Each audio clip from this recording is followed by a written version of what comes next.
AP assembly బయట YCP సభ్యులు నిరసన వ్యక్తం చేశారు. అసెంబ్లీ గేట్ నుంచి కౌన్సిల్ కు ర్యాలీగా వెళ్లారు.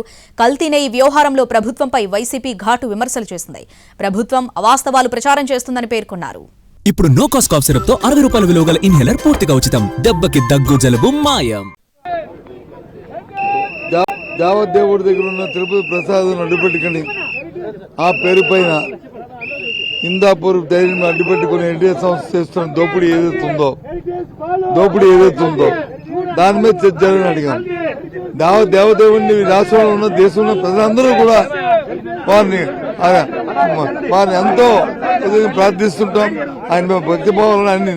కానీ చంద్రబాబు నాయుడు అనే వ్యక్తి ఈ రాష్ట్ర ముఖ్యమంత్రి అది అడ్డం పెట్టుకుని దోపిడీకి తలపిస్తారు. వాళ్ళ వెబ్సైట్ లో ఉన్నాయి.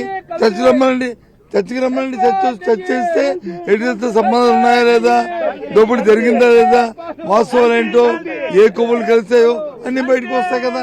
అది మేము అడుగుతున్నమాట. ఎవరు ముందు తీసుకొచ్చారు? ఎవరైనా రాష్ట్రంలో ప్రజల అత్యున్నత న్యాయస్థానం మీద సుప్రీంకోర్టే దాని మీద వచ్చి సిట్ చేశారు కదా, సిబిఐ పెట్టింది కదా, మా రిపోర్ట్ ఇచ్చారు కదా.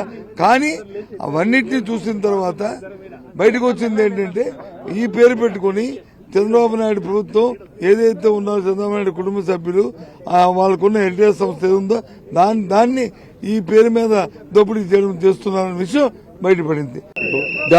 తిరుపతి లడ్డు మీద కల్తీ జరిగిందంటూ తప్పుడు ప్రచారం చేశారు. దానికి కారణం ఏంటో నిజాలు ఈ రోజు బయటకు వచ్చాయి. ఎందుకంటే తన హెరిటేజ్ కంపెనీకి అనుబంధ సంస్థ అయిన ఇందాపూర్ డైరీ దానికి 658 రూపాయలు భారీ ధరకు తిరుపతి లడ్డు నెయ్యి టెండర్ కట్టబెట్టడం కోసం లడ్డు మీద నెయ్యి మీద దుష్ప్రచారం చేశారు.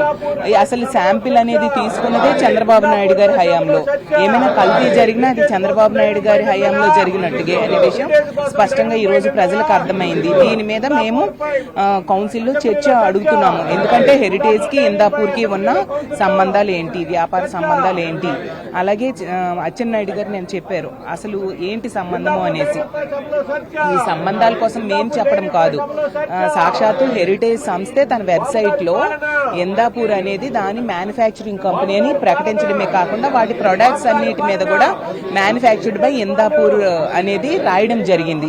కాబట్టి వాటికి వ్యాపార సంబంధాలు ఉన్నాయి. అలాంటి వ్యాపార సంబంధాలు ఉన్న సంస్థ కట్టబెట్టారంటే హెరిటేజ్ కి వీళ్ళు కట్టబెట్టిన విషయం స్పష్టంగా ఈ రాష్ట్ర ప్రజలకు అర్థమైంది.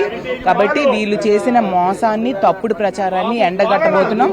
వీళ్ళలో తప్పులు ఉన్నాయి కాబట్టి ఈ రోజు చర్చికి వీళ్ళు వెనకడుగు వేసి భయపడి పారిపోతూ ఉండే పరిస్థితి మనకు స్పష్టం.